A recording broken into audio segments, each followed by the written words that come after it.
오신 우리 귀한 성도님들을 주님의 이름으로 환영하고 축복합니다. 우리 시간 찬송가 429장 함께 손뼉 치시며 찬송하며 나가시겠습니다.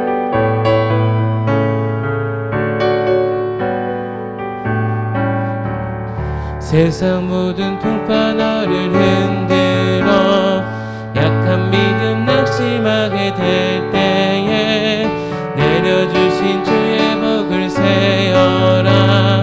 주의 크신 복을 내가 알리라. 받은 복을 세어 보아라. 크신 복을 내가 알리라. 받은 복을 세어 보아라. 주의 크신 복을 내가 알리라. 세상 근심 너를 누르고 십자가를 등에 지고 나갈 때 주가 내게 주신 복을 세어라. 두려움 없이 항상 찬송하리라. 받은 복을 세어 보아라. 크신 복을 내가 알리라. 받은 복을 세어 보아라. 주의 크신 복을 내가 알리라. 세상 권세 너의 앞길 막을 때 주만 믿고 낙심하지 말아라. 천사들이 너를 보호하리니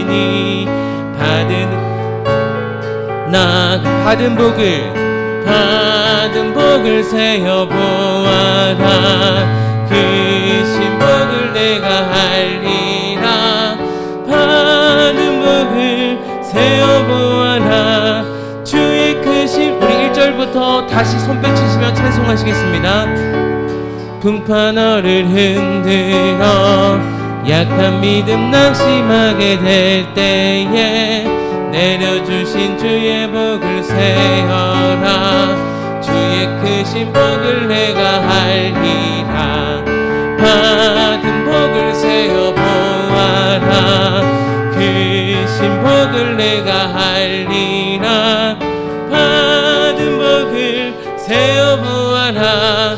주의 크신 복을 내가 알리라. 세상 근심 걱정 너를 누르고 십자가를 등에 지고 나갈 때 주가 내게 주신 복을 세어라. 두려움 없이 항상 찬송하리라. 받은 복을 세어 보아라. 크신 복을 내가 알리라. 받은 복을 세어 보아라. 주의 크신 복을 내가 알리라. 세상 권세 너의 앞길 막을 때 주만 믿고 낙심하지 말아라. 천사들이 너를 보호하리니 염려 없이 앞만 보고 나가라. 받은 복을 세어 보아라. 크신 복을 내가 알리라. 받은 복을 세어 보아라. 받은 복을 세어 보아라. 크신 복을 내가 알리라. 받은 복을 세어 보아라. 크신 복을 내가 알리라. 받은 복을 세어 보아라. 주의 크신 복을 내가 알리라. 아멘. 우리 찬송가 401장입니다. 찬송가 401장 고백하시겠습니다. 주의 곁에 있을 때 주의 곁에 있을 때 마음이 든든하오니 주여 내가 살 동안 인도하여 주소서.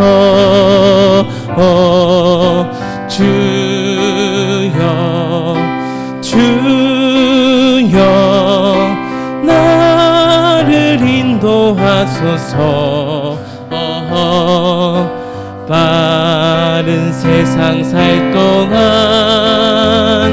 주여 인도하소.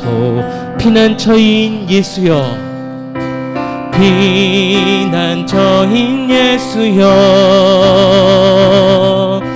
세상 물결험할 때 크신 은혜 베푸사 나를 숨겨주소서. 주여 주여 나를 인도하소서. 바른 세상 살 동안 주여 인도하소. 세상 풍파 지난 후에, 세상 풍파 지난 후 영화로운 나라와 눈물 없는 곳으로, 눈물 없는 곳으로 들어가게 하소서. 주여 주여 주여 주여 나를 인도하소서. 세상 살 동안 주여 인도하소서. 아멘. 우리 이 시간 예배를 위해서 말씀을 선포하시는 우리 구빈건 목사님을 위해서 함께 마음을 모아 묵상함으로 기도하며 나아가시겠습니다. 기도하시겠습니다.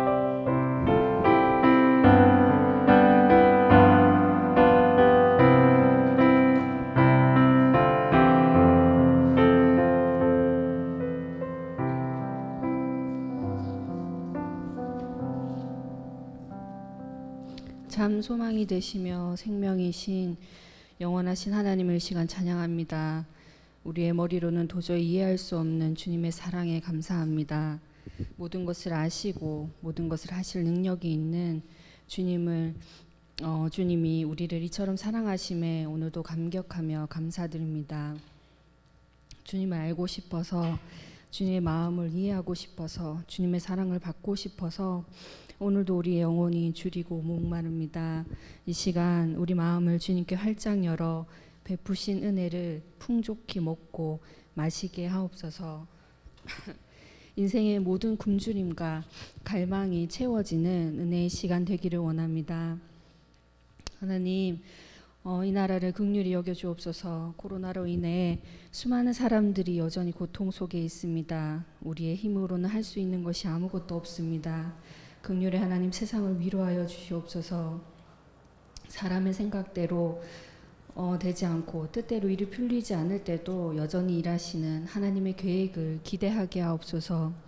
인생의 해답이 지식도 재물도 권세도 아닌 오직 예수 안에 있음을 고백하게 하시고, 그리하여 주님의 임재 안에 거하며 그 안에서 충만한 기쁨을 알게 하옵소서. 아멘.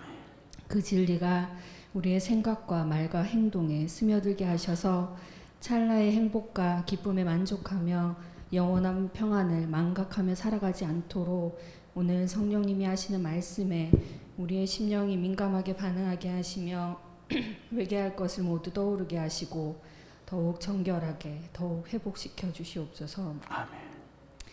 교회 많은 사역들 가운데 특별히 방과후학교, 주말학교, 올림과 청소년 센터와 준비하고 있는 여러 사역들을 통해서 하나님의 하실 일들을 기대합니다.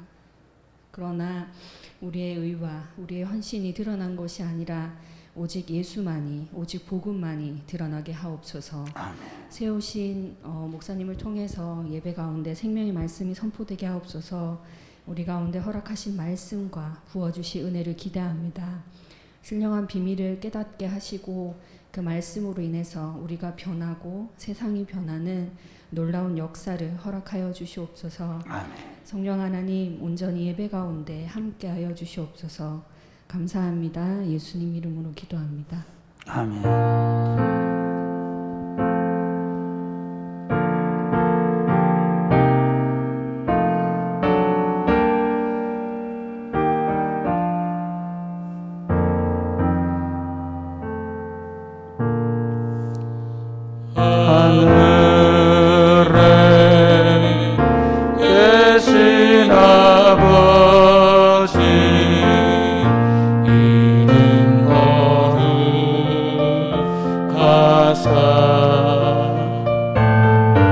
주님 나라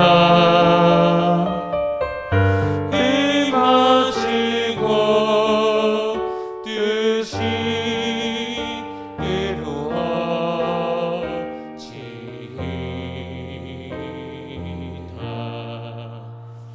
일용할 양식 주시고 우리들의 큰 죄 다 용서하시고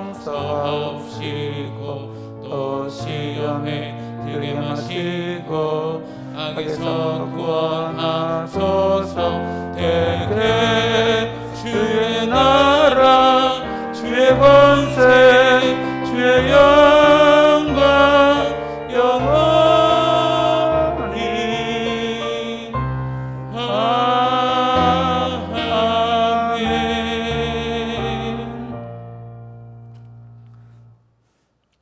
이 시간에는 김요셉 형제가 찬양하겠습니다.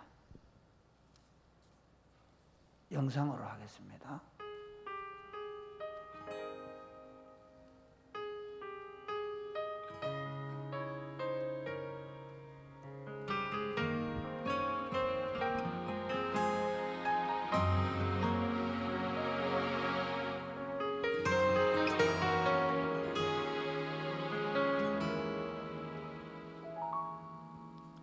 주님, 제 마음이 너무 둔해서 주님을 볼 수 없습니다.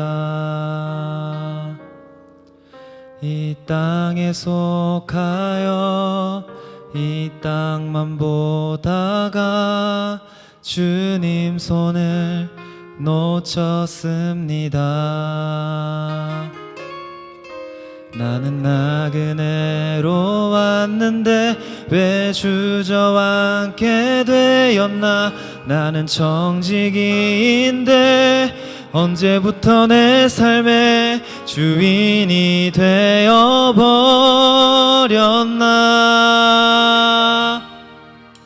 믿음이 없이는 기쁘시게 못하나니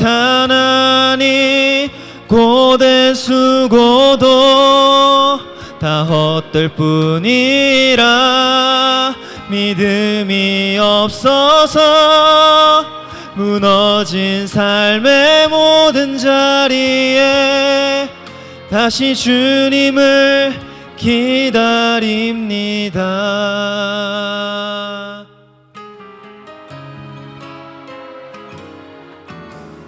주님, 제 마음이 너무 둔해서 주님을 볼 수 없습니다. 이 땅에 속하여 이 땅만 보다가 주님 손을 놓쳤습니다. 나는 나그네로 왔는데 왜 주저앉게 되었나. 나는 청지기인데 언제부터 내 삶의 주인이 되어버렸나. 믿음이 없이는 기쁘시게 못하나니 고된 수고도 다 헛될 뿐이라. 믿음이 없어서 무너진 삶의 모든 자리에 다시 주님을 기다립니다.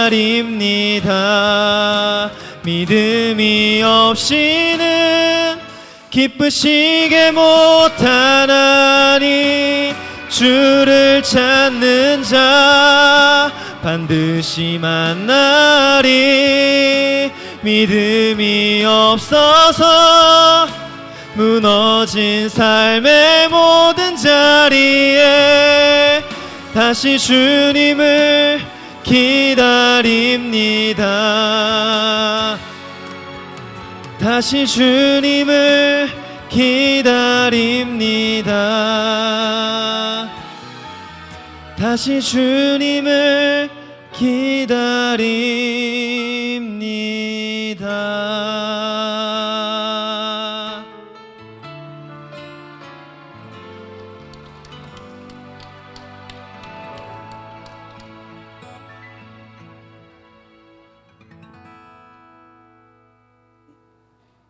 김요셉 형제가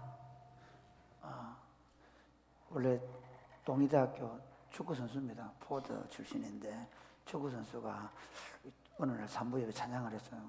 저 친구 찬양하나 이렇게 생각했더니 아주 또 감성도 예민하게 잘 찬양을 하네요. 오늘 데뷔를 잘했습니다. 오늘 우리가 주신 하나님의 말씀 요한복음 6장 16절에서 21절입니다. 요한복음 6장 16절에서 21절입니다. 서로 교독하시겠습니다. 저물매 제자들이 바다에 내려가서 배를 타고 바다를 건너 가버나움으로 가는데 이미 어두웠고 예수는 아직 그들에게 오시지 아니하셨더니 큰 바람이 불어 파도가 일어나더니 제자들이 노를 저어 시별이쯤 가다가 예수께서 바다 위로 걸어 배에 가까이 오심을 보고 두려워하거늘 이르시되 내니 두려워하지 말라 하신대 이에 기뻐서 배로 영접하니 배는 곧 그들이 가려던 땅에 이르렀더라. 아멘. 인생의 길을 항해에 비유하는 그런 경우가 많이 있습니다. 이 인생이라는 항해길에는 순탄한 항해도 있지만 참 수많은 위험의 요소들을 안고 있습니다. 폭풍우도 있고 암초도 있고 그리고 예기치 못한 파도를 만나기도 하는 그런 일들이 많이 있습니다. 그때 우리 안에 말할 수 없는 두려움, 염려, 불안, 걱정 이런 것들이 몰려오게 되죠. 이런 인생의 항로 속에 일어나는 수많은 고난 앞에 또는 위험한 요소들을 맞닥뜨려서 수고하고 고생하는 우리 인생길 가운데 예수님은 도대체 어떤 분이신가 하는 것입니다.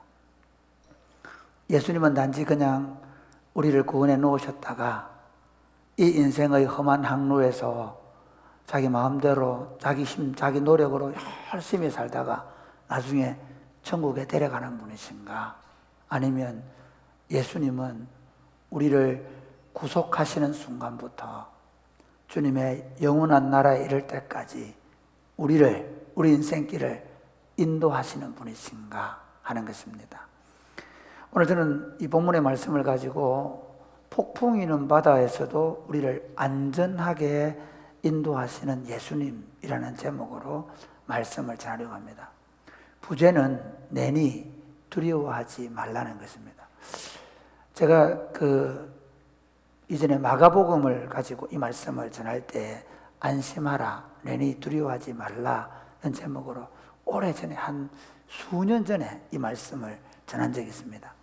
오늘 본문은 마태복음 14장 22절과 27절 그리고 마가복음 6장 45절과 52절 말씀의 병행 구절이기 때문에 이 구절들을 잘 이렇게 살펴보면서 말씀 전체를 보려고 합니다. 이 말씀은 예수님의 표적과 예수님의 강론 사이에 끼어 있는 말씀입니다.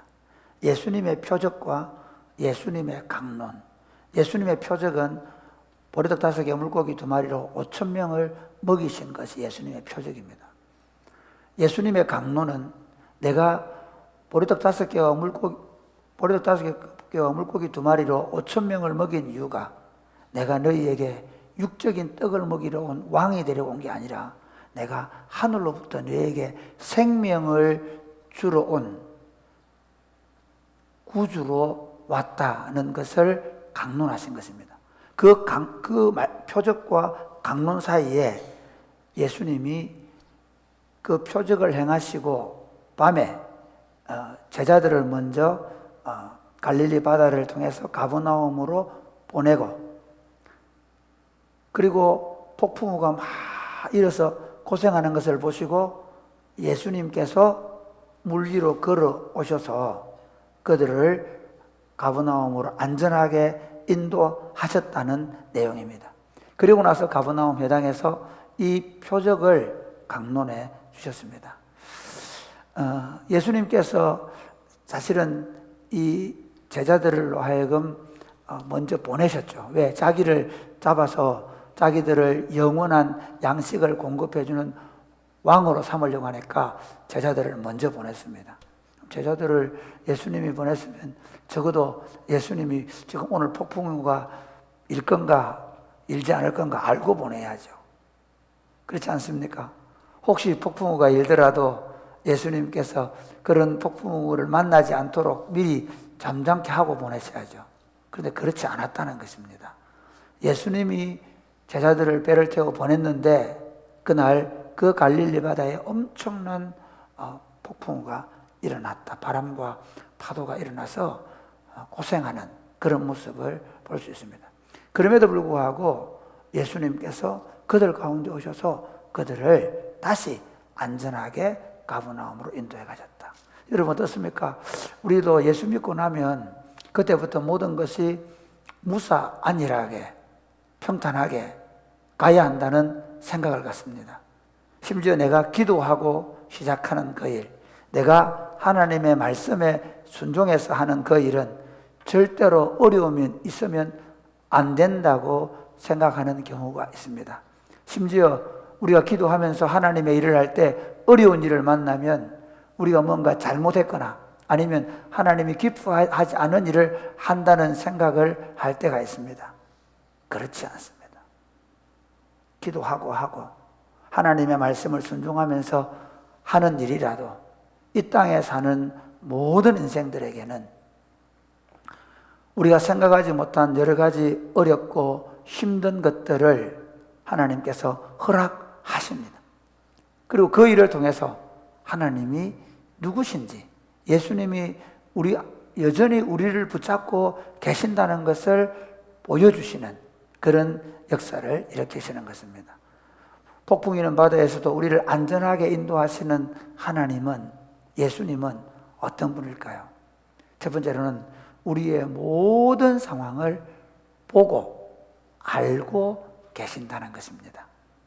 요한복음 6장 16절 18절 말씀을 한번 읽어보겠습니다. 16절 말씀, 저물매 제자들이 바다에 내려가서 배를 타고 바다를 건너 가버나움으로 가는데 이미 어두웠고 예수는 아직 그들에게 오시지 아니하셨더니 큰 바람이 불어 파도가 일어나더라. 여러분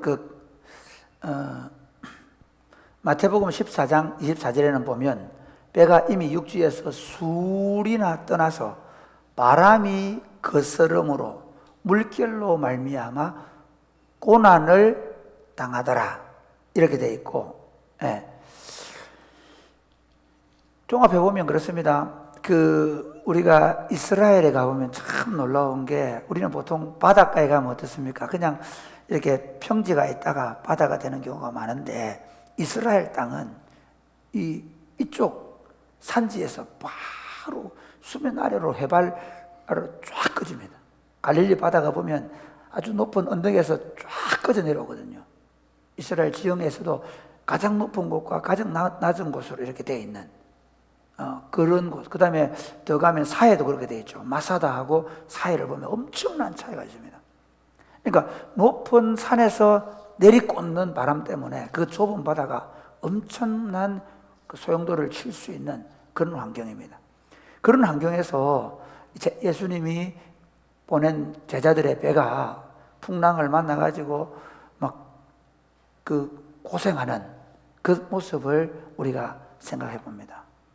여러분 어떻습니까? 인생이라는 게 참 잘 나가다가도 한순간에 막 차가 뒤집혀지는 그런 경험을 하지 않습니까? 잘 나가다도 어느 날 갑자기 병원에 갔는데 내가 걱정하고 두려워했던 질병이 오기도 합니다. 아니, 이 코로나라는 거 한번 생각해 보십시오. 누가 2019년 이전, 2018년도만 해도 우리 세계적인 아젠다가 뭐냐면 AI입니다. AI. 야, 이제 드디어 모든 문명이 이제는 기계화되어서 사람들이 노력하지 않고도 모든 기계가, 차도 이제는 AI가 운전할 것이고, 밥도 AI가 하게 될 것이고, 이제 우리 집에 AI를 한 마리 어떻게 되나, 한 대 사놓으면 그 AI가 알아서 밥도 해주고 청소도 해주고 그런 시대가 올 거다. 심지어 AI가 부인을 대신하게 되는 그런 것들을 논의하고, 그럼 이런 시대 속에 도대체 인간은 뭐냐? 이런 논의를 막 하던 차입니다. 또 하나는 뭐냐면 생명공학입니다. 생명공학. 예, 인간의 수명이 150세를 넘어서 200세를 바라보고 이러면서 그 인간이 생명공학의 발달로 어떻게 하면 더 수명을 연장할 것인가. 그러니까 AI와 생명공학 이 두 가지의 어젠다가 2018년도까지 논의되던 그런 거였습니다. 근데 2019년도에 들어오면서 이게 완전히 뒤집어져 버린 겁니다. 코로나라는 게 AI든, 물론 지금 그런 일들이 계속 진행되고 있긴 하지만 생명공학이든 엄청나 그런 것들을 보다는 이 코로나로 인해서 전 세계가 팬데믹을 맞이하게 되는, 도대체 예기치 못한, 예상치 못한, 그리고 개인적으로도 그렇습니다.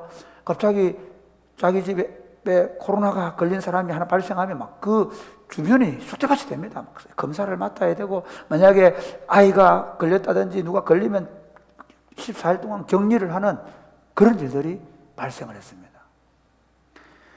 우리는 지금 AI가 끝나기를 간절히 기도하고 있고, 특별히 제가 볼 때 우리나라는 백신 접종률이 점점 높아지면서 어르신들부터 마스크를 드디어 벗게 되는 날이 불과 이제 얼마 남지 않았다 하는 기대가 있습니다. 그러면 AI가 끝나면 끝날까요? AI가 끝나면 우리 인생의 모든 바람이 멈추어지는 그런 일이 날까요? 그렇지 않습니다. 우리는 개인적으로 또 다른 삶의 문제 앞에 부딪히게 될 것입니다. 그럴 때에 우리는 어떤 마음이 듭니까? 종종 교인들이 기도하러 오거나 또는 교인들의 표정을 보면 무슨 문제가 있는가 전화를 해보면 개인적으로 가정이, 직장이 어려움을 만나든지 사업의 어려움을 만나든지 아니면 건강에 문제가 생겼든지 그런 일들이 발생을 합니다. 그럴 때 여러분 어떤 심정입니까? 누구도 어떤 사람도 도움이 되지 않는다는 생각을 합니다. 이대로 나 홀로 이제 끝이구나, 무너지구나 하는 생각을 합니다. 특별히 캄캄한 밤중에 아무도 없는 곳에서 마치 허공을 내저 보지만 내 손을 붙잡아 줄이 없는 그런 경험들을 우리는 하면서 살고 있습니다. 지금 오늘 이 본문도 그렇습니다. 밤 사경에 아주 깊은 밤입니다. 이 깊은 밤에 이들이 지금 이제 큰 바람 때문에 그 바다에 외롭게 떠 있는 배가 엄청난 위험을 당하고 있습니다.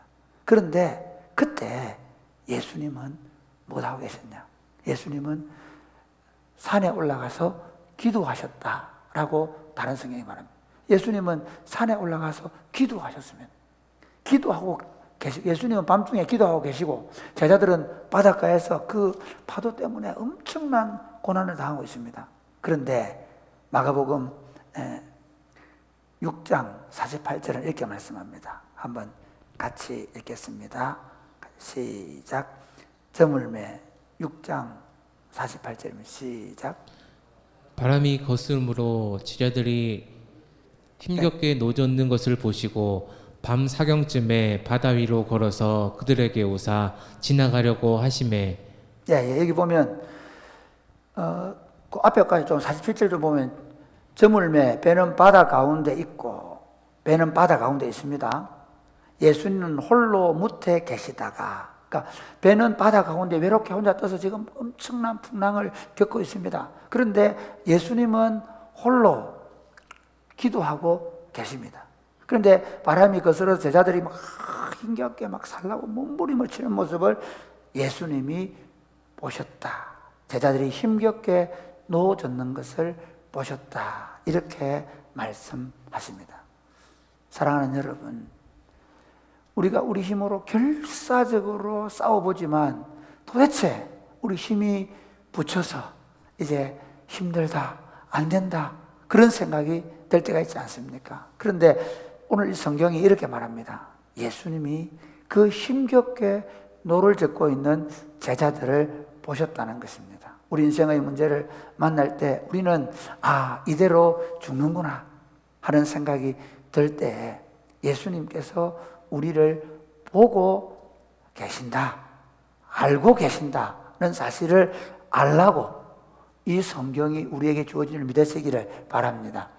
왜 제자들이 풍랑 만난 이 스토리를 성경에 기록을 해놓고 우리에게 이 성경을 말씀으로 주는가 하면, 우리도 인생에 엄청난 풍랑을 만나서 홀로 외롭게 떠있는 배처럼 고독하게 싸우고 있다 할지라도 예수님께서 그들을 보신 것처럼 우리를 보고 계신다는 것입니다. 예수님이 보셨다는 것은 이 사람들만 아니고, 우리가 요한복음을 강의할 때 요한복음 1장에 보면 빌립이 친구 나다나엘을 데려오지 않습니까? 나다나엘이 데려올 때 뭐랍니까? 나사렛 메시아를 만났다. 그러니까 어디 사람인데? 나사렛 사람이다. 그러니까 무슨 나사렛 선한 게 나겠냐? 나사렛은 선한 게 안 난다. 그렇게 하면서 왔습니다. 와봐라 해가지고 왔는데 예수님이 딱 보시고 이 사람 참 이스라엘이다. 이 사람에게는 간사한 것이 없다. 그렇게 이야기를 하니까 어떻게 줄 아십니까? 그렇게 얘기해요. 어떻게 줄 아십니까? 그러니까 예수님이 뭐라고 말씀하십니까? 네가 무화과 나무, 빌립이 너를 부르기 전에 네가 무화과 나무 아래 있을 때에 보았다. 빌립이 부르기 전에. 그러니까 주님은 빌립을 통해서 나다나엘을 불렀지만 실제로는 누가? 예수님이 먼저 나다나엘을 보고 계셨다는 것입니다. 할렐루야. 이 성경을 좀 유추해 보면 이런 겁니다. 내가 전도를 하지만 내가 전도를 하는 게 아니라 주님이 그 사람을 먼저 보고 계시고 누구를 통해서, 다른 그 전도자를 통해서 데려오게 하신다는 것입니다. 우리 삶 가운데 나는 내가 홀로 기도하고 내가 홀로 어려움을 당하고 있는 것 같지만 주님은 당신의 백성들을 향하여 눈동자같이 눈을 떼지 않으시고 살피신다는 사실을 믿으시기를 바랍니다. 또 한 장면이 있습니다. 누가복음 22장 60절 61절에 보면 예수님이 이제 성만찬을 할 때 오늘 밤에 너희들이 나를 다 버릴 것이다. 그렇게 얘기해요. 그러니까 베드로가 아닙니다. 나는 죽는데도 감옥에도 다 따라가겠습니다. 그렇게 얘기를 하죠. 그러니까 예수님이 뭐라고 하시는 거 아니? 네가 딸기 2번 울기 전에 나를 3번 부인할 거다. 이렇게 얘기했습니다. 그 베드로가 호기 좋게 예수님께서 잡히려 할 때 막 말고의 길을 자르기도 하고, 그래서 예수님이 여기까지 참으라 해가지고 기도 붙여주고, 그 다음에 이제 다른 제자들은 다 도망갔는데 사도 요한의 도움을 받아가지고 가야바의 뜰에까지 갑니다. 죽는 데가 됐으니까 어쨌든 두렵지만, 그런데 거기 가서 어떻게 합니까? 처음에 요종이 이 사람 갈릴리 사람인데 예수님 제자다 그러니까 아니라 그러죠. 불 쬐고 있다가 또 그러니까 아니다 그러죠. 또 다른 사람이 아니다 맞다 이 사람 말씨를 봐라 막 이러니까 저주하면서 부인을 해버렸어요. 그때 참 재미있는 장면이 나옵니다. 자, 우리 60절 61절 한번 같이 읽어보겠습니다. 시작. 베드로가 이르되 이 사람아 나는 내가 하는 말을 알지 못하노라고 아직 말하고 있을 때에 닭이 곧 울더라. 이게 3번째 우는 겁니다. 그 다음에 주께서 돌이켜 베드로를 보시니 베드로가 주의 말씀 곧 오늘 닭 울기 전에 내가 3번 나를 부인하리라 하심이 생각나서 나가서 심히 통곡했다고 합니다. 자 보세요. 이런 겁니다. 베드로는 처음에 두려움에 사로잡혀가지고 자기는 죽는 데까지 따라간다 했으니까 끝까지 한번 가본 겁니다. 근데 막상 갔지만 예수님은 거기서 막 채찍을 맞고 그 다음에 희롱을 당하고 있고 막 그런 상황입니다. 완전히 예수님이 이게 뭐라 그럴까요? 대제사장에 떨어서 농락을 당하고 농락을. 그런 얘기 하더라고요. 검사가 누가 범죄를 저지르거나 그래서 딱 검사 앞에 가면 그 사람이 어떤 지위를 가지고 있든 그 사람이 얼마나 힘 있는 사람이든 딱 이렇게 한대요. 이름, 나이, 주소 그러면요 그때부터 기가 팍 죽는데요. 신문을 시작하면 사람들이 엄청난 두려움을 갖는다는 거죠. 예수님이 지금 그런 상황에 예수님이 두려웠다는 게 아니라 그 자체가 굉장히 엄중한 공포를 느끼는 분위기입니다. 예수님이 완전히 막 엄청난 순환을 당하고 있는 거잖아요. 그런데 그 상황에 베드로가 들어간 데 보니까 자기 안에 몰려오는 공포와 두려움을 주체할 수 없어가지고 예수님을 3번이나 부인했습니다. 근데 3번째 딱 부인하고 달기 오니까 그때 어떻게 합니까? 그때 주께서 돌이켜서 베드로를 딱 보신 겁니다. 주님이 돌이켜서 베드로를 보셨는데 그때 주께서 돌이켜 베드로를 보시니 돼 있는데 이게 굉장히 중요한 장면입니다. 그때 베드로가 마음에 통회가 일어나는 거예요. 할렐루야. 그러니까 예수님의 마음은 뭐냐면요, 자신이 순환당하고 마지막 죽음의 길을 가면서도 사랑하는 제자에게 눈을 떼지 않는다는 사실입니다. 할렐루야. 이처럼 주님의 사랑, 주님의 돌아보심은 도대체 우리가 생각할 수 없는 수준입니다. 예수님께서 우리가 종종 이런 얘기 하죠. 내 사정은 아무도 모른다. 때로 사랑하는 배우자도 자녀도 부모도 목사님도 모를 때가 있습니다.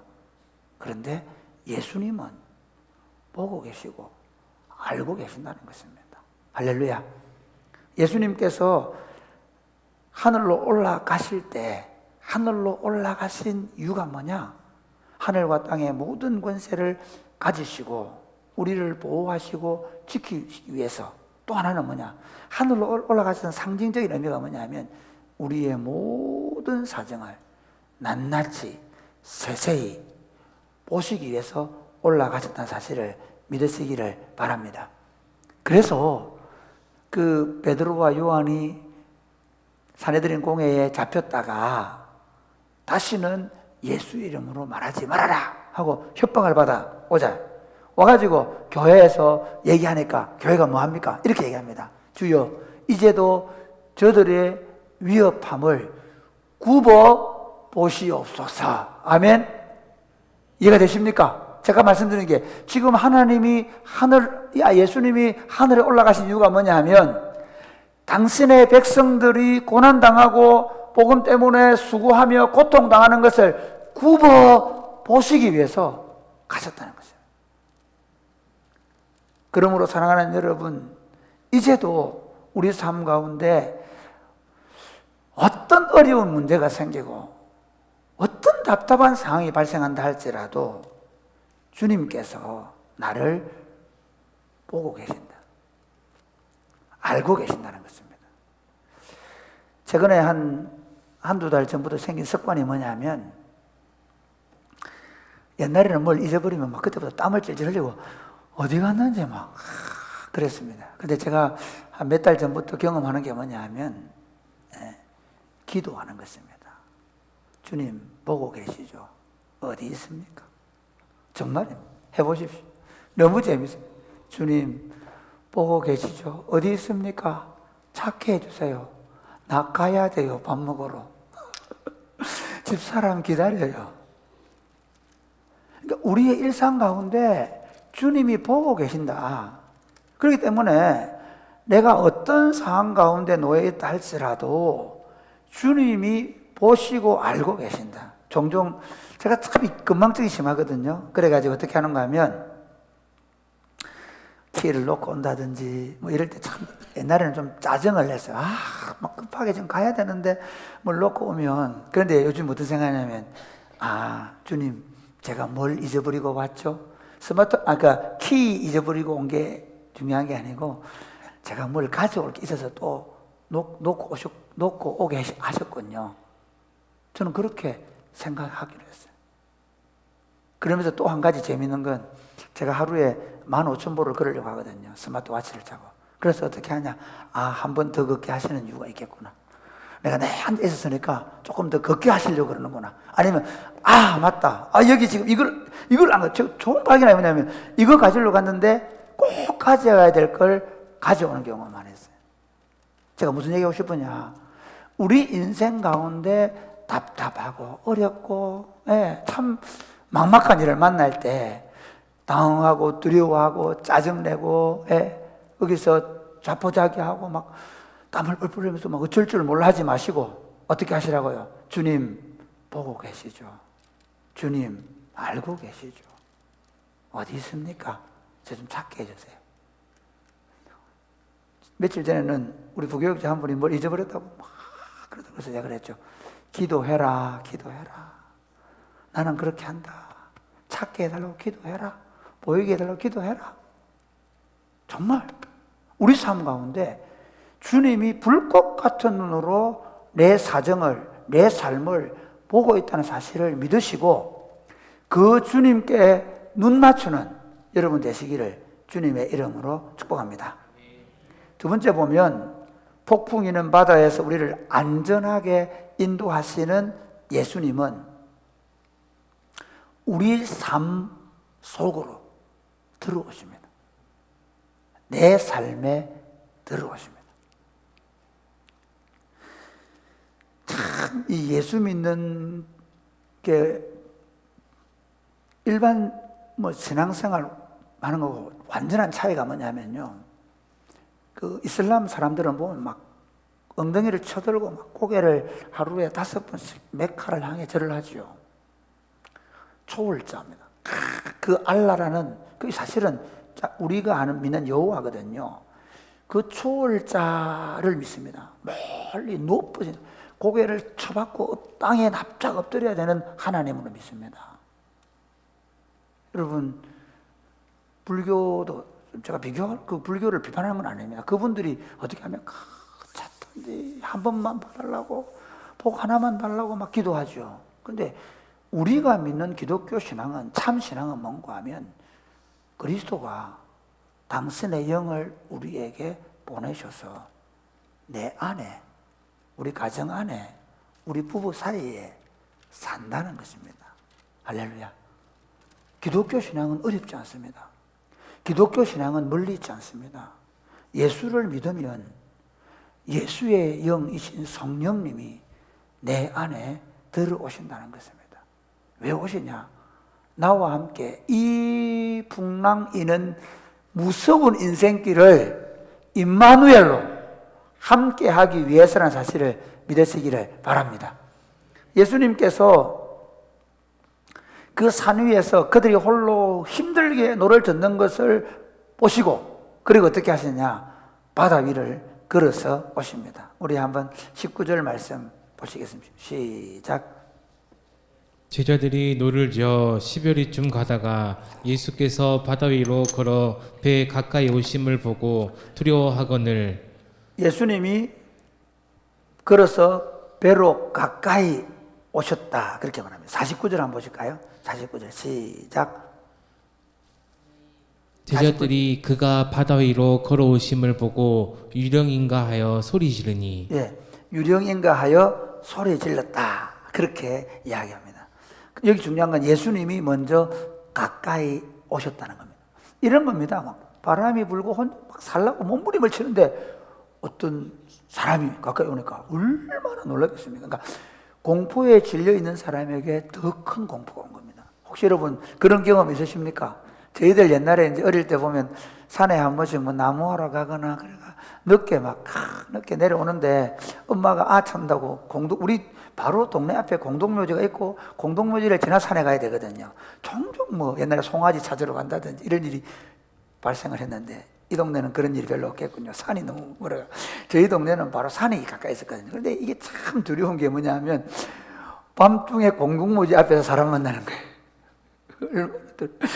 이게 사람이 두려운 게 아니고 내 안에 있는 두려움이 이제 어떤 인격체를 만나면서 그게 극대화되어 버린 거죠. 바로 그런 모습을 볼 수가 있습니다. 그때 예수님이 마가복음에 보면 안심하라, 나다, 두려워하지 말아라 이렇게 얘기했고 오늘 본문에는 내니 두려워하지 말라 그렇게 말씀합니다. 그러니까 더 재미있는 건요, 마태복음 14장 28절부터 32절 우리 잘 아는 에피소드인데요. 이렇습니다.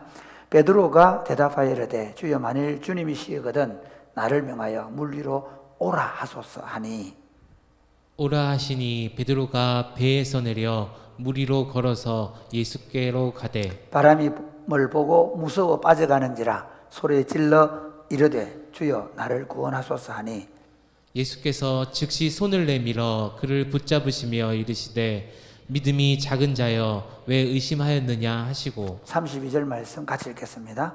배에 함께 오름에 바람이 그치는지라. 여러분 참 이 장면은 인상 깊습니다. 예수님을 막 두려워해서 유령이다 하고 있는데 예수님이 나다 두려워하지 말아라 그렇게 했지 않습니까? 그때 베드로가 주님이시면 저도 그쪽으로 가게 해주십시오. 물 위로 걷게 해주십시오. 이렇게 얘기했단 말이에요. 그 주님이 와라. 그러니까 베드로가 처음에 물 위로 걸어갔습니다. 그런데 뭐가 바람을 보고 파도를 보고 두려워서 빠져갔다는 것입니다. 주님 왜 이 에피소드를 일어나게 하셨을까요? 풍랑이는 바다에 있는 배 정도가 아니라 어떤 폭풍 가운데서도 주님을 바라보면 걸어갈 수 있다는 겁니다. 통과할 수 있다는 것입니다. 할렐루야. 우리 삶 가운데 일어나는 수많은 문제들 속에 문제가 뭡니까? 문제 자체가 아니라 우리가 주님을 바라보고 있느냐는 것입니다. 우리 안에 주님이 계시냐는 거예요. 예수님이 이제 그 배에 올라갑니다. 그때 21절 요한복음 6장 21절 한번 볼까요? 시작. 이에 기뻐서 배로 영접하니 배는 곧 그들이 가려던 땅에 이르렀더라. 이에 기뻐서 예수님을 영접했다 그렇게 얘기하고 그 다음에 오늘 마태복음에는 배에 오르심에 바람이 그쳤다 그렇게 얘기하거든요. 그러면 뭡니까? 제자들이 이제 이런 거죠. 베드로가 주님이시면 저 좀 그 길로 오게 해주십시오. 그래서 가다가 와 물에 빠져가지고 제자들이 얼마나 놀랐겠습니까? 그래서 예수님이 그를 건져내 올리십니다. 그리고는 배에 함께 올라왔는데 제자들이 기뻐서 어쩔 줄 몰라 합니다. 그리고 예수님이 그 배에 들어오시는 순간 그 풍랑이 그쳤다라고 말씀하십니다. 인생의 바다에 풍랑이 일어나지 않는 일은 없습니다. 풍랑이 일어납니다. 그런데 여러분 정말 놀라운 게 뭔가 하면 그 폭풍이 있는 바다에서도 주님을 바라보면 주님이 내 안에 계시면 주님이 내 안에 계심을 확신하면 거기 평강이 임하는 줄 믿으시기를 바랍니다. 예수님께서 마태복음 28장 19절 20절에 보면 그러므로 너희는 가서 모든 족속으로 제자를 삼아라. 그리고 아버지와 아들과 성령의 이름으로 세례를 베풀고 내가 너희에게 분부한 모든 것을 가르쳐 지키게 하라. 그렇게 하시면서 볼지어다 내가 세상 끝날까지 너희와 항상 함께 있겠다. 할렐루야. 그 요한복음 1장 14절에 보면 말씀이 육신이 되어 우리 가운데 거하심에 그 거한다는 말씀이 육신이 되어 우리 가운데 사심에 그 말입니다. 빌립보서에 보면 주 안에서 예수 그리스도 안에서라는 말은 예수님이 우리 집이 되고 우리가 예수님의 집이 되고 예수님이 내 안에 내가 예수님 안에 그 말입니다. 예수님이 우리 안에 살아내시기 위해서 예수님이 우리를 위하여 십자가에 죽으시고 부활하시고 성천하셔서 예수 그리스도의 영을 보내셔서 영원히 우리를 떠나지 않으시고 우리와 함께하고 있음을 믿으시기를 바랍니다. 아멘입니까? 또 예수님이 살아계실 때 제자들의 배에 함께 하셨던 것처럼 예수님이 하늘 올라가시고 그리고 나서 전도자 바울, 선교사 바울이 복음을 전하다가 예루살렘에서 잡혀서 로마로 압송될 때 그때 가지 말자 그러는데 불구하고 선주와의 선장이 갑니다.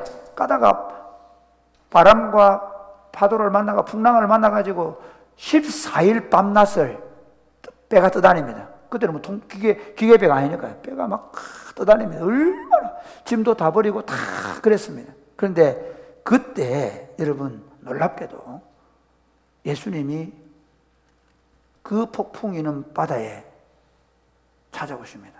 그러면서 뭐라고 얘기하냐면 바울에게 이렇게 말합니다. 그 사도행전 27장 20절 26절에 보면 제가 읽어드리겠습니다. 23절 내가 속한 바 곧 내가 섬기는 하나님의 사자가 어젯밤에 내 곁에 서서 말하되 바울아 두려워하지 말라.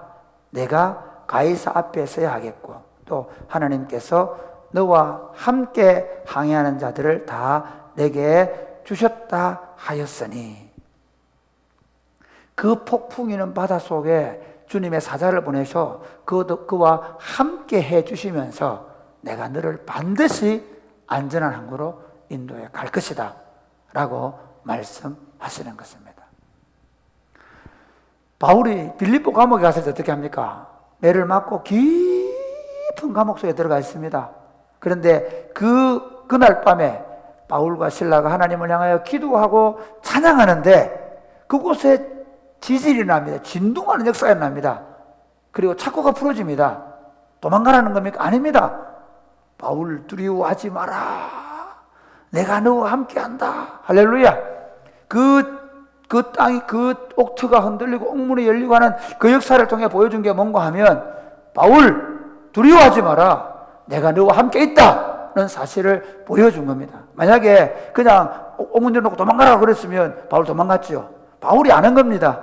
내가 감옥에 있으나 내가 깊은 감옥 속에 착고를 차고 있으나 어디에 있으나 주님이 나와 함께 하신다. 인간이기 때문에 마음이 연약해질 수도 있고 인간이기 때문에 두려움이 오기도 하고 그렇지만 주님이 그때마다 내가 너와 함께한다는 사실을 보여주시는 것입니다. 사랑하는 여러분, 우리 주님께서 여러분의 인생길 가운데 여러분이 어렵고 힘들고 외롭고 고독할 때 여러분을 지켜보실 뿐만 아니라 여러분과 함께 하셔서 여러분과 함께 동거하셔서 여러분을 안심시키며 여러분을 친히 인도해 가고 있음을 믿으시기를 바랍니다. 그래서 빌립보서에서는 보면 아무것도 염려하지 말고 오직 모든 일에 기도와 간구로 너희 구할 것을 감사함으로 하나님께 아뢰라. 그리하면 모든 지각에 뛰어난 하나님의 평강이 너희 마음과 생각을 지키시리라. 할렐루야. 이걸 이렇게 얘기해 볼게요. 우리가 염려하고 걱정하고 두려워해서 하나님 앞에 나와서 기도할 때 그 지각에 풍성하신 하나님이 우리 안에 들어와 계십니다. 우리 안에 들어와 계신 그 주님이 우리의 심령을 우리의 마음을 붙잡으시는 겁니다. 안심을 줍니다. 평강에서 평강을 잇는 우리의 지각을 그분의 지각으로 주님이 하실 일이 있을 거야.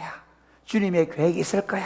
믿는 마음을 주시고 깨닫는 마음을 주시고 그래서 우리 마음을 평강에서 평강으로 지키시는 믿으시기를 바랍니다. 그러므로 어떤 인생의 풍랑이 여러분 인생 가운데 불어온다 할지라도 주님 계시죠? 제 안에 계시죠?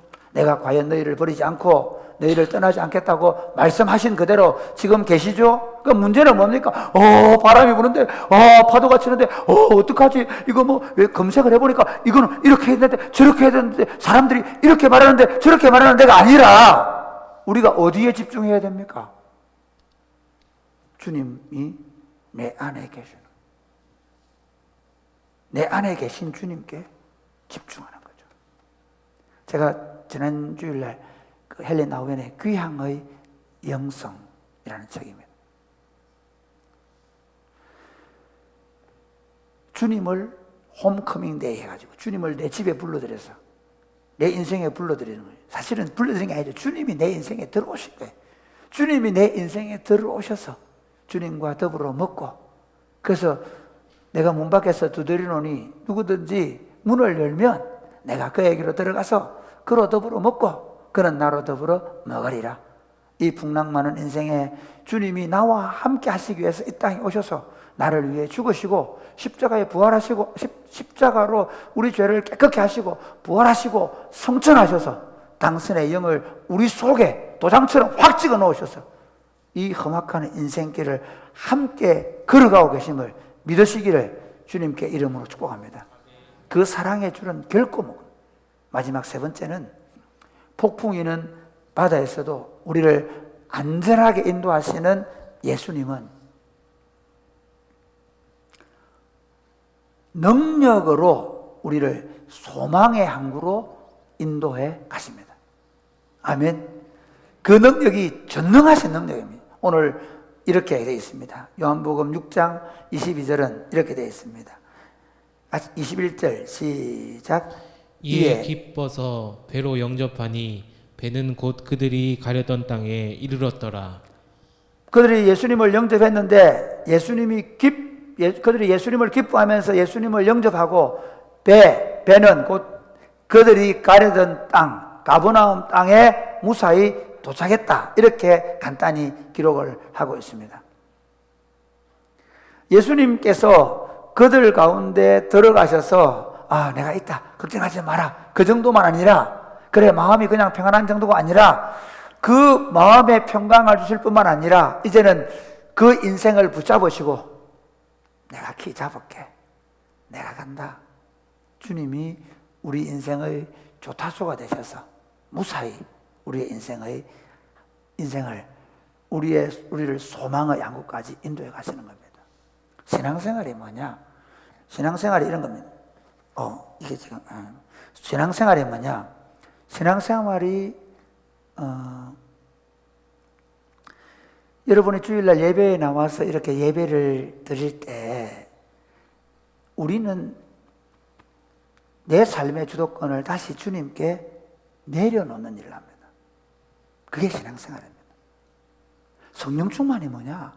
성령 충만해가지고 막 방언하고 막 좋습니다. 그런데 방언을 하는 이유가 뭐냐? 내 혀도 내 주장대로 내 생각대로 쓰지 않고 주님께 맡기는 게 방언입니다. 주님이 기도하게 하죠. 왜 그렇게 하냐? 이제 내 인생의 주도권을 내가 지지 않겠다는 겁니다. 성령 충만은 다른 거 아닙니다. 성령 충만하면 이상한 사람이 되는 게 아닙니다. 성령 충만한 사람은 표가 납니다. 그는 죽고 예수가 사는 사람입니다. 할렐루야. 여전히 자기 고집이 살아있으면서 나는 성령 충만하다. 기도를 100시간 해보십시오. 그건 성령 충만한 게 아닙니다. 성령 충만은 뭐냐? 나는 죽고 예수님이 주도하는 인생. 예수님이 주장하는 인생. 예수님이 주장하시기 때문에 예수님 그분은 절대로 우리를 허튼 곳으로 인도해 가지 않는다는 것입니다. 참 우리가요 이 사실을 종종 놓쳐버려요. 오늘 본문에도 보면 제자들이 예수님이 이제 오셔서 배에 들어오셔서 바람과 바다가 잔잔해지니까 놀라는 거예요. 깜짝 놀라는 거예요. 마가복음 6장 51절에 보면 이렇게 되어 있습니다. 한번 보시겠습니다. 시작. 배에 올라 그들에게 가시니 바람이 그치는지라 제자들이 마음에 심히 놀라니. 왜 놀랐냐? 6장 52절 이렇게 말합니다. 시작. 이는 그들이 그 떡을 떼시던 일을 깨닫지 못하고 도리어 그 마음이 둔하여졌음이러라. 이게 무슨 말씀인가 하면 금방 한나절 전에 오병이어의 기적을 베푸신 전능하신 하나님을 모르니까 예수님이 배에 올라오니까 또 바람이 그치니까 이게 무슨 일이고 도대체 이분이 누구야? 이렇게 된 거죠. 여러분, 우리가 종종 이럴 때 있지 않습니까? 여러분 한번 보십시오. 예수 믿는 게 보통 일입니까? 우리가 예수 믿게 된 게 보통 일입니까? 하나님의 아들이 인간의 몸을 입으시고 이 땅에 오셔서 우리를 위하여 십자가의 대속의 죽음을 죽어주시고 부활하시고 성천하셔서 성령을 보내셔서 성령께서 하나님이 여러분의 마음의 문을 열어서 예수님을 믿도록 하는 기적을 베푸신 줄 믿으시기를 바랍니다. 예수 믿는 게 기적입니다. 네, 제가 어제 무슨 일이 있어서 고등학교 친구들한테 전혀 연락 안 하는 친구가 내가 급하니까 전화하게 되더라고요.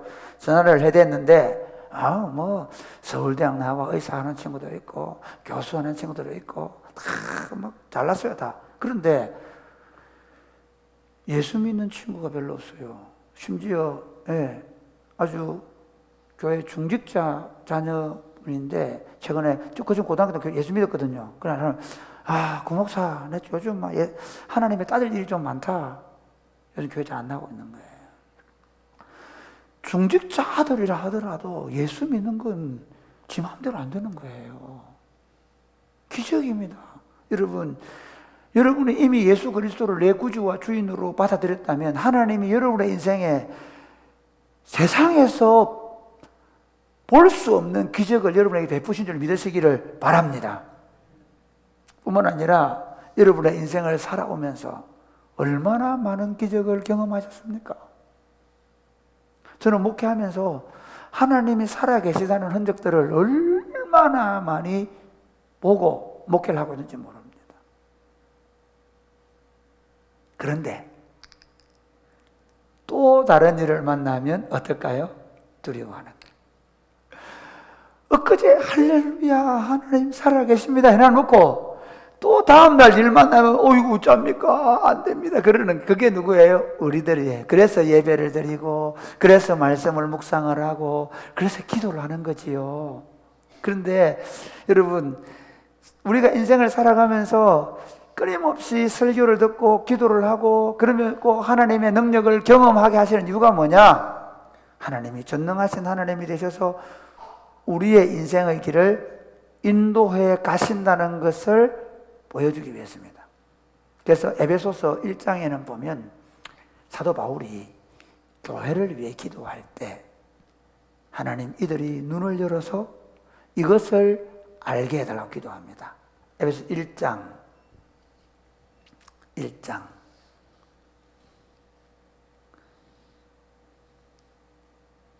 15절부터 한번 보겠습니다. 이로 말미암아 주 예수 안에서 너희 믿음과 모든 성도를 향한 사랑을 나도 듣고 내가 기도할 때에 기억하며 너희로 말미암아 감사하기를 그치지 아니하고 우리 주 예수 그리스도의 하나님 영광의 아버지께서 지혜와 계시의 영을 너희에게 주사 하나님을 알게 하시고 너희 마음의 눈을 밝히사 그의 부르심의 소망이 무엇이며 성도 안에서 그 기업의 영광의 풍성함이 무엇이며. 그러니까 성령님께서 우리의 눈을 열어서 하나님을 아는데 뭘 보면 우리의 부르신 소망이 뭔지 계속 알아가라는 거예요.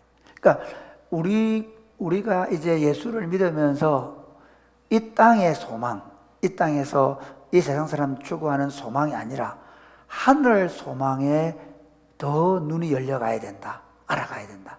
또 한 가지는 뭔가 하면 19절에 보면 그의 힘의 위력으로 역사하심을 따라 믿는 우리에게 베푸신 능력의 지극히 크심이 어떠한 것을 너희로 알게 하시기를 구하노라. 여기 무슨 말인가 하면요, 하나님의 위력이 우리 안에 믿는 사람 안에 어떻게 역사하는지를 너희가 알았으면 좋겠다는 거예요.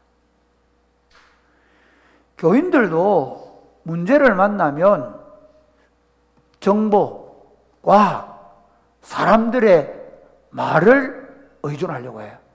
그러니까 우리가 의존해야 될 건 뭐냐 하면요, 의사들의 말 또는 주변에 그런 일을 당한 사람들의 말이 아니라 죽은 자를 살리신 하나님의 능력을 의지해야 되는 줄 믿으시기를 주님의 이름으로 축복합니다.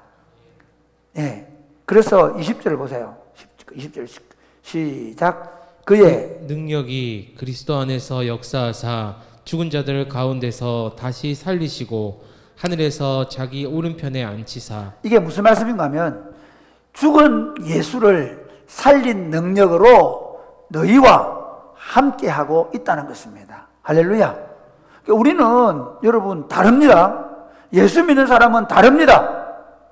예수 믿는 사람은 뭐 터미네이터가 된다든지 예수 믿는 사람은 뭐 그런 의미는 아니지만 적어도 예수 믿는 사람은 어떤 사람이냐? 죽은 자를 살리신 하나님의 능력을 우리 가운데 행사하시는 전능하신 하나님이 우리를 보고 계시고 우리를 알고 계시고 그리고 우리와 함께 하고 계시면서 우리 인생길을 인도해 가시는 것입니다. 할렐루야. 제가 어제 저녁에 우리 남자 집사님들하고 축구를 했습니다. 근데 보니까 저쪽 팀은 너무 잘해요. 막 호화군단들 뭐 유재환, 서지철 이런 집사님들은 좀 못하지만 그 외의 분들은 아주 잘하세요. 너무 잘해요. 근데 우리 팀은 다 허잡들이에요. 뭐 저도 저를 포함해서 누구라고 말하기는 곤란한데 아주 정말 허잡들이에요. 그래서 제가 한 명을 지명을 했어요. 최원건. 대구 FC 코치 최원건 집사 우리 편 와. 그래 중앙에 딱 세워놨습니다. 그럼 어떻게 했습니까? 최 집사가 막 서너 명 있어도 공을 띄워주기도 하고 사이를 쫙 찔러주기도 하고 그러니까 공이 바로 내한테 택배가 배달돼가지고 골을 넣고 어시스트를 하고 하는 거죠. 자 보세요. 축구를 잘하는 선수 하나만 있어도 균형이 깨지는 거예요. 능력자거든요. 그런데 한번 보십시오. 내 인생 가운데 내가 아무리 불리한 여건이고 내가 아무리 어려운 환경이라도 죽은 자를 다시 살리신 그 하나님의 능력을 가지신 하나님이 내 인생 안에 들어가겠어요. 나와 함께하고 계십니다. 할렐루야. 그러므로 사랑하는 여러분, 우리가 인생의 길을 걸어가면서 그래서 다윗이 이렇게 고백합니다. 여호와는 나의 목자시니 내게 부족함이 없으리로다. 그가 나를 푸른 풀밭에 누이시며 쉴 만한 물가로 인도하시는, 그분이 나를 인도하시는 거예요. 내 영혼을 소생시키시고 자기 이름을 위해서 의의 길로 인도하시는도다. 내가 사망의 엄청난 골짜기로 다닐지라도 해를 두려워하지 않을 것은 주께서 나와 함께 하심이라. 주의 지팡이와 막대기가 나를 안위하시나이다. 그 다음에 이렇게 얘기합니다. 주께서 내 원수의 목전에서 아침마다 상을 차려주시고 그리고 기름을 내 머리에 부으시고 내 잔을 넘치게 하시나이다. 내 평생에, 이거 하려고 여기까지 왔습니다. 잘 보세요. 내 평생에 선하심과 인자하심이 반드시 나를 따르니, 같이 해볼까요? 내 평생에 선하심과 인자하심이 반드시 나를 따르니 내가 여호와의 집에 영원히 살리로다. 할렐루야. 아멘. 예수님이 나를 구원하시고 그리고 나에게 성령을 주신 이유가 뭐냐? 아침마다 내 영혼을 소생시켜 주시고 아침마다 나를 푸른 초장으로 쉴만함을 인도해 가시고 내가 때로 사망의 엄청난 골짜기로 다닐지라 거기서도 주님의 지팡이와 막대기로 나를 안위해 가시고 내 앞집마다 내게 상을 차려주시고 내 잔을 넘치게 하시고 그 다음에 그분의 선하심과 인자하심이 반드시, 이게 중요합니다. 끝까지 여러분이 뭐 질병이 걸리고 여러분이 코로나가 걸리고 여러분이 치매가 걸리고 여러분이 암병이 걸리고 여러분이 무슨 일이 걸려도 심지어 여러분 의식도 여러분에게 작동되지 않은 상황 속에서도 그분은 반드시 나와 함께 하셔서 나를 그분의 능력으로 영광스러운 하나님의 나라 집까지 끝까지 영원한 집으로 인도할 때까지 붙잡아 주실 것이기 때문에 그분을 붙잡고 날마다 하루하루를 승리하며 사시기를 주님의 이름으로 축복합니다. 아멘. 말씀의 결론을 맺겠습니다. 사랑하는 여러분, 이 설교를 듣고 나가시는 순간부터 여러분의 인생길에 여전히 지금까지 있었던 파도와 바람과 폭풍우도 있을 것입니다. 그러나 이 설교를 듣고 나서 여러분의 의식과 생각과 삶이 달라질 것이라고 생각합니다. 주님이 나를 눈여겨 불꽃 같은 눈으로 나를 지켜보고 계시고 내 상황을 알고 계신다. 그 주님이 성령으로 나와 함께하고 계신다. 그리고 그 주님이 내 인생의 길에 반드시 나와 함께해서 선하심과 인자하심으로 나를 당신의 영원한 집으로 인도해 가고 있다는 이 믿음의 확신을 가지고 살아가는 복된 삶이 되시기를 주님의 이름으로 축복합니다. 아멘. 네, 찬양하겠습니다.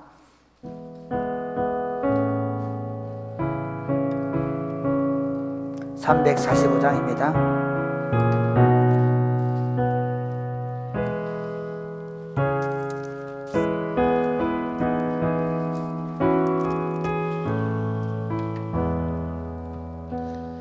캄캄한 밤 사나운 바람 불 때 만경장판 망망한 바다에 외로운 배 한 척이 떠나가니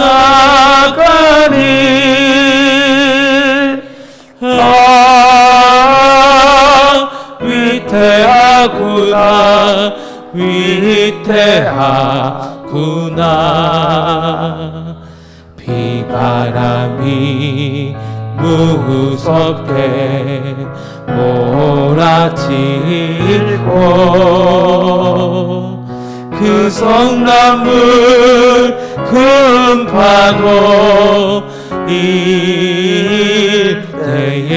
일때에 저 배 사고 어쩔 줄 몰라니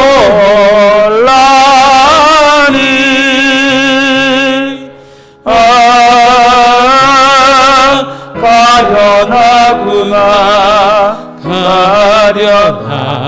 가련하구나 절망 중에 그 사고 떨면서 한 줄기의 밝은 빛 보고서 배 안에도 하나님 대신 믿고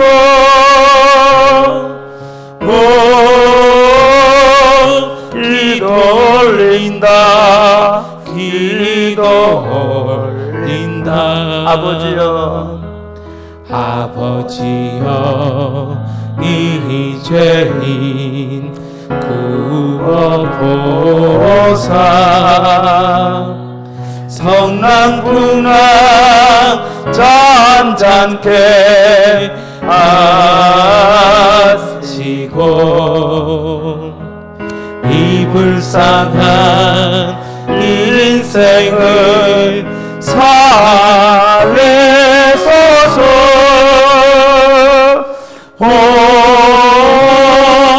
우리 하나님 우리 하나님 모진 바람 또한 큰 물결이 제 아무리 손내려 저도 권능의 손 그 노를 저으시니 오 잔잔한 바다 잔잔한 바다 그렇습니다. 모진 바람, 또 험한 큰 물결, 제 아무리 성내어 덮쳐도 권능의 손이 이 노를 젓고 있음을 여러분 믿으십니까? 인생을 살면서 연세를 드신다는 것이 저는 아직 잘 모르겠습니다만, 그러나 분명한 것은 점점 내가 할 수 있는 힘, 내가 알 수 있는 일이 줄어들어간다는 뜻이 아니겠습니까? 예기치 못하는 더 큰 어려움, 풍랑이 우리 앞에 닥쳐오고 있다는 것을 말씀하는 거 아니겠습니까?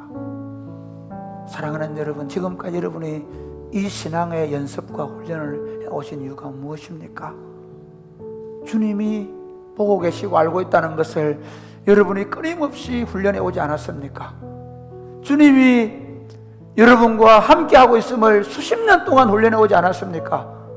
그 주님이 전능자라는 사실을 우리가 매주일 설교를 들으면서 말씀을 통해 배웠지 않았습니까? 그 주님이 여러분을 붙잡고 계십니다. 그 주님이 여러분을 선하심과 인자하심으로 소망의 항구로 인도해 가실 것입니다. 저는 여러분과 함께 해줄 수 없고 여러분의 배우자가 여러분과 함께 할 수 없다 할지라도 주님이 여러분과 함께 하실 것입니다. 주님 이 손을 붙잡고 주님의 손 붙잡고 이 험한 인생의 파도를 믿음으로 싸워 이겨나가게 하여 주시옵소서. 이 손 놓지 않게 하여 주옵소서. 우리 한번 다 같이 기도하겠습니다. 기도하겠습니다.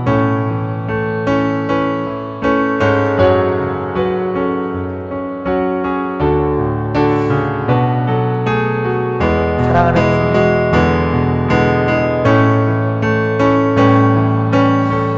사랑하는 주님, 인생의 길이라는 것이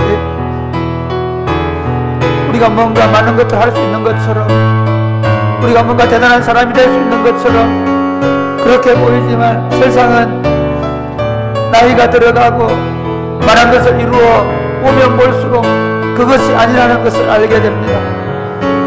결국 우리 인생이라는 것이 얼마나 무능력하고 얼마나 무기력하고 이 거센 이 인생의 파도와 우리 앞에 몰아치는 폭풍 앞에서 얼마나 우리가 보잘것없는 존재임을 깨닫게 되는 것을 고백합니다. 그러나 감사한 것은 기적같이 우리 인생 가운데 예수 그리스도가 우리의 구주와 주인으로 오셔서 우리의 인생의 길을 인도해 가고 있음을 인하여 감사합니다. 전능하신 아버지 하나님, 주님 지금 내 상황을 보고 계시고 알고 계시며 주님이 나와 함께하고 있음을 믿게 하시고, 그리고 그 주님이 그 선하심과 인자하심으로 반드시 나를 주님의 영원한 집으로 끝까지 인도해 가실 때 나와 함께 하실 것을 믿는 믿음을 가지게 하여 주옵소서.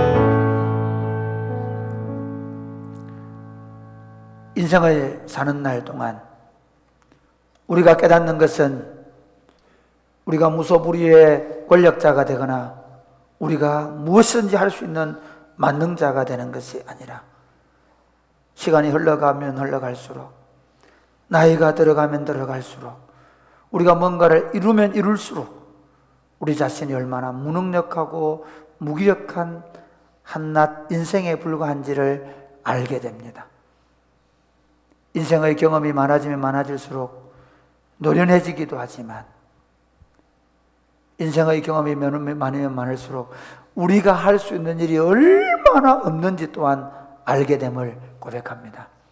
그러나 우리 인생에 일어난 기적은 우리같이 무능력하고 우리같이 보잘것없는 존재가 예수 그리스도를 통하여 하나님의 자녀라의 하나님의 자녀가 되는 권세를 부여받아서 하나님의 자녀라 일컬음을 받게 하시고, 하나님이 눈동자와 같이 지키시는 사랑받는 주의 자녀가 되게 하신 것을 감사합니다. 그리고 우리와 함께 하기 위해서, 우리를 과연 버리지 않기 위해서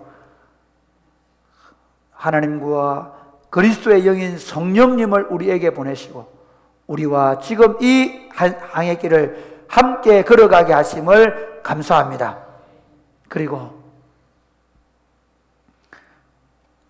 주님의 선하심과 인자하심으로 반드시 우리를 영원한 집으로 인도하여 갈 때까지 능력으로 우리와 함께 하셔서 날마다 승리하게 할 줄로 믿습니다. 환경이나 여건이나 주변의 사람들의 말에 현혹되지 말게 하시고 우리를 눈동자가 지키시며 우리와 함께 하시는 우리 인생의 목자 되신 전능하신 하나님을 붙잡고 날마다 믿음으로 살아가는 저희들 되게 하여 주옵소서. 우리 인생을 이 폭풍 우이는 바다 속에서 우리와 함께 하셔서 소망의 항구로 인도해 가신 하나님을 날마다 믿음으로 바라보면서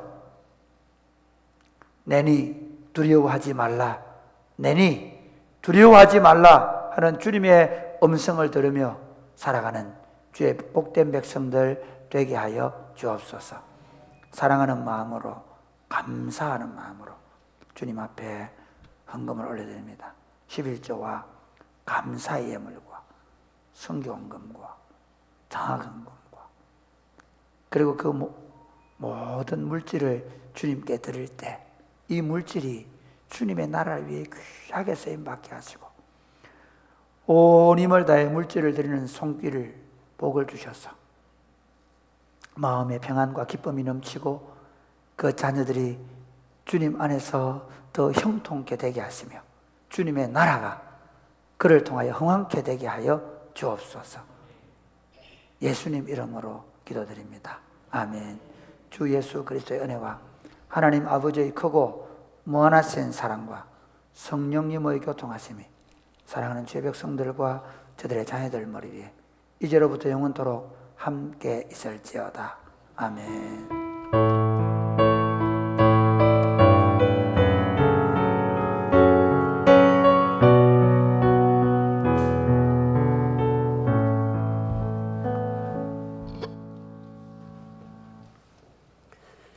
일부 예배에 오신 여러분들을 주님의 이름으로 환영합니다.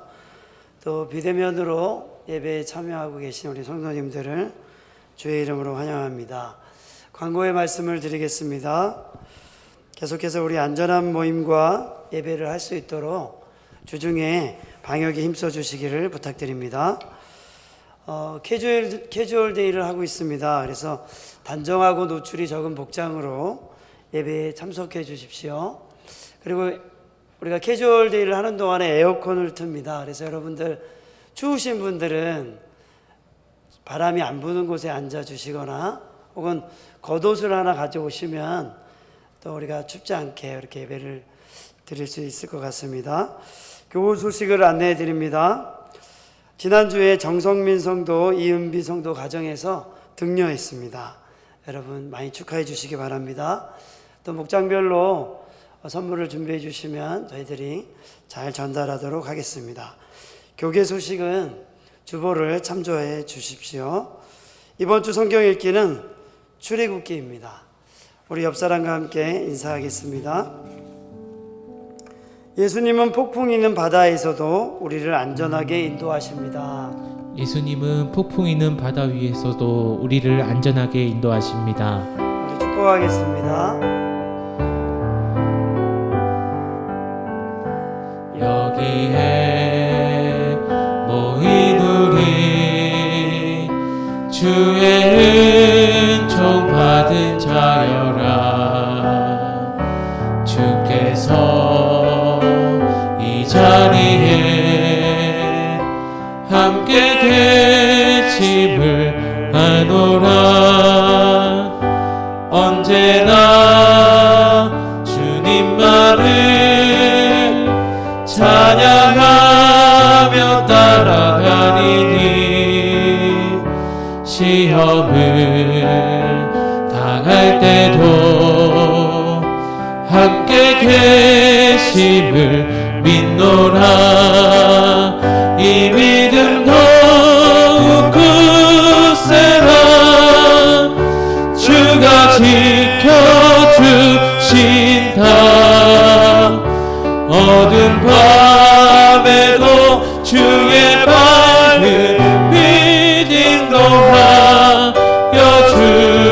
주신다. 안녕히 돌아가시기 바랍니다.